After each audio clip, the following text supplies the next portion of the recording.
We've all heard the story, and we've all seen one telling of the story through the film at least once. Titanic, the ship of dreams as it was called. Let's hop in our DeLorean, fire up those 1.21 gigawatts, and go back to 1912.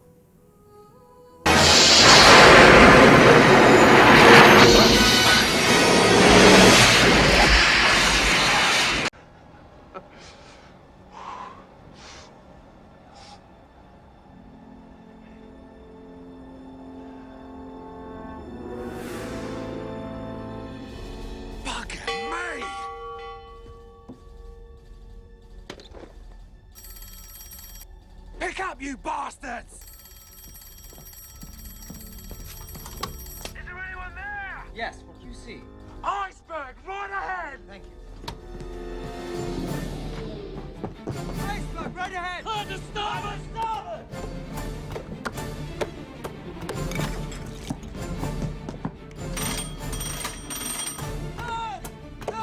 Spot me! Hey! Pull us down! Hard over! How's that over, sir? Go, lads, go! Faster! Get down! Bring him down! Shut on the dampers! Shut them!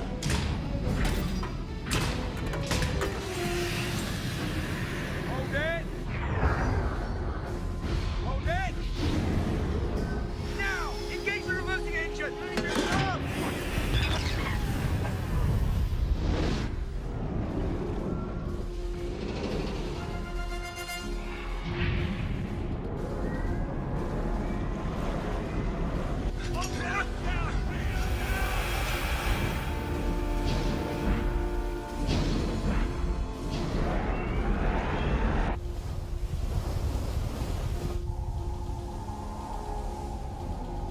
Why are they turning? Is it hard over? It is, yes, sir, hard over.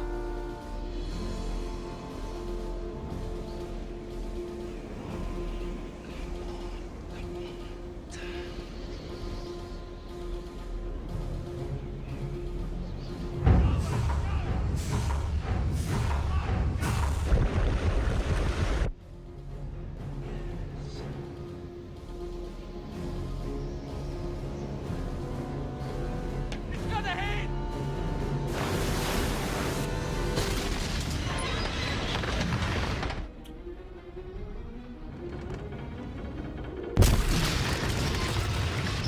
Jesus Christ!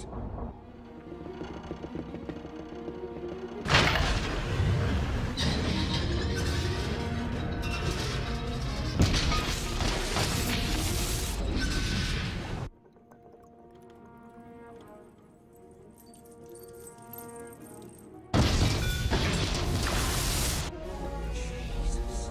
On the port! On the port!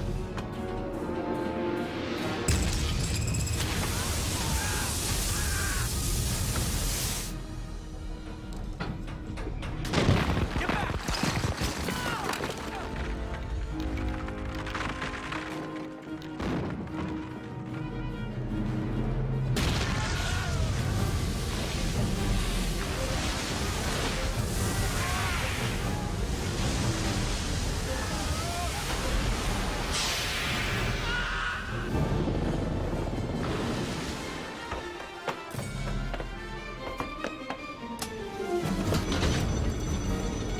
Come on, let's go!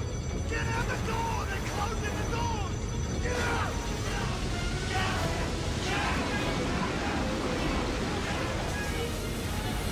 Get out the door!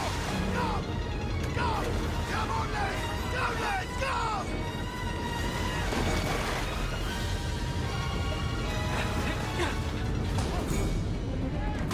Get out! Out!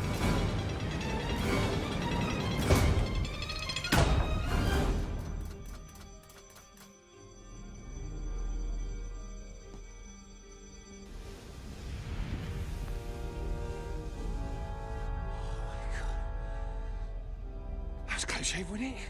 Smell ice, can ya? Bleeding Christ. Did you catch it? Let's watch it again. Iceberg, right ahead! Hard to starboard! Starboard!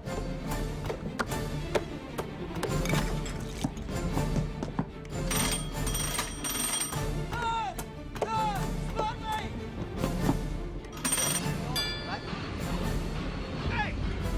Full of stern! Hard over! How's that over, sir?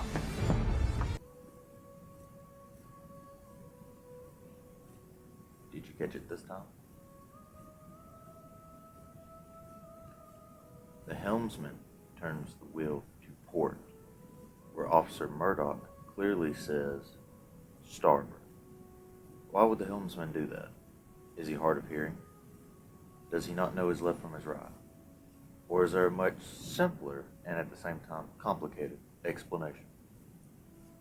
First, let's look at where the terms port and starboard came from. Unlike left and right, port and starboard refer to fixed locations on a vessel. Since port and starboard never change, they are unambiguous, references that are independent of a mariner's orientation, and thus, mariners use these nautical terms instead of left and right to avoid confusion.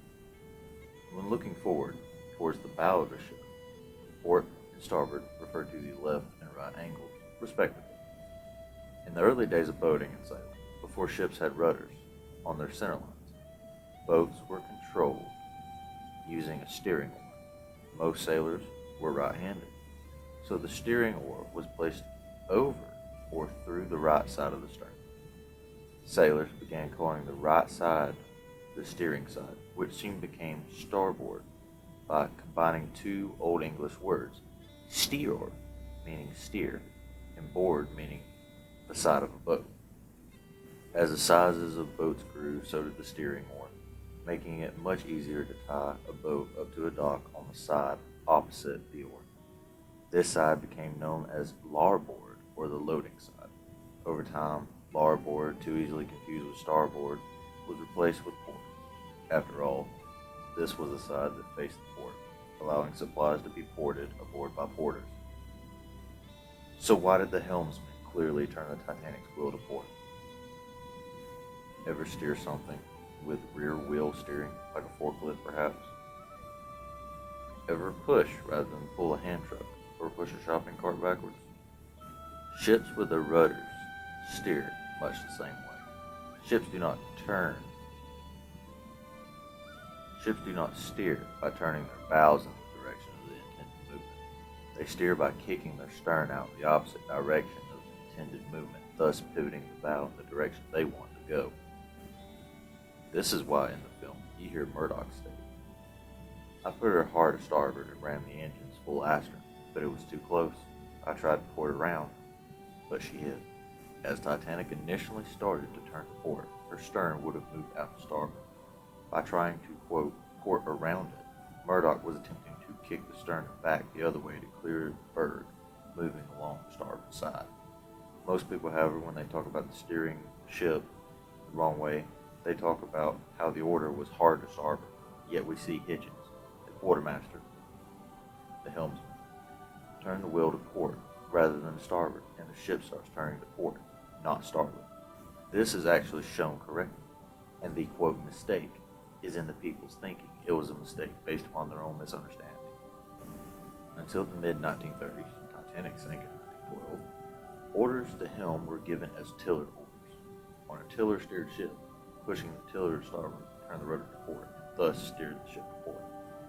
With the advent of vessels steered by a wheel, the system of pulleys and winches still had the wheel turned to port to move the tiller to starboard, and thus the rudder to port and the ship to port. Titanic was steered with tiller orders. The order was given, hard to starboard, was an order to turn the tiller to starboard, which Hitchens did by turning the wheel to port. As the tiller moved to starboard, the rudder moved to port, and thus the ship turned to port. Tiller orders persisted long beyond when ships were directly steered by moving the tiller because of tradition. Finally, in the 1930s, seafaring nations such as England and the United States started using rudder orders. At the time of Titanic, however, tiller orders were still the rule. I hope you all learned something and took something away from this video. I hope you will continue to stick around, like and subscribe. Remember, boat and ship knowledge videos are uploaded to the channel every other week between our regular scheduled programming. Thank you for watching. And we see the spiraling. Here comes the bow. Bow is falling in a stable position, and it hits. Yeah, boom. It kind of breaks its back, and we see the hydraulic outburst and the downblast effect. Let's see the stern. We see the shell plating blown off, decks, everything kind of settling around it. Looks like a big airplane crash site. Bada bing, bada boom. That's exactly what we're looking for.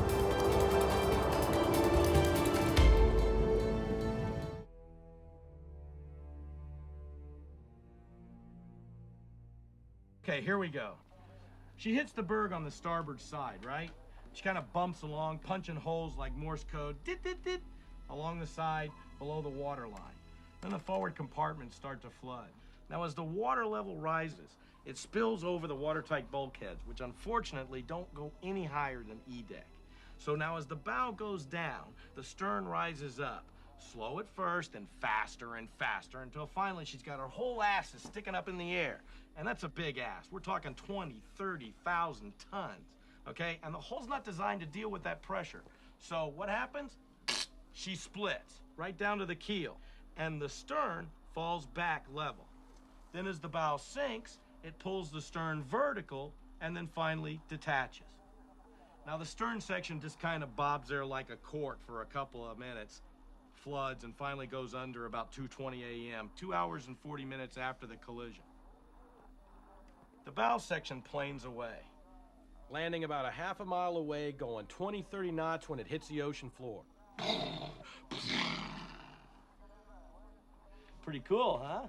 Thank you for that fine forensic analysis, Mr. Bodine. Of course, the experience of it was somewhat different. Will you share it with us?